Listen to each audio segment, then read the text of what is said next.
இன்னைக்கு நீங்கள் சமாதானம் ஆகணும்னு தான் நினைக்கிங்க, சண்டை போடக்கூடாதுன்னு தான் நினைக்கிங்க, பிரச்சனை எல்லாம் தீர்க்கணும்னு தான் நினைக்கிங்க.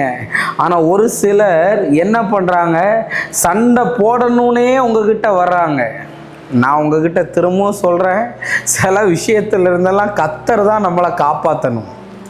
நான் திரும்பவும் சொல்கிறேங்க, உங்களுக்கு நல்லா வண்டி ஓட்ட தெரியுது, நீங்கள் நல்லா சிக்னலில் நல்லா போகிறீங்க, நல்ல பிரேக்கை பிடிக்க வேண்டிய இடத்துல பிரேக்கு பிடிக்கிறீங்க, உங்களுக்கு வண்டி நல்லா ஓட்ட தெரியுது.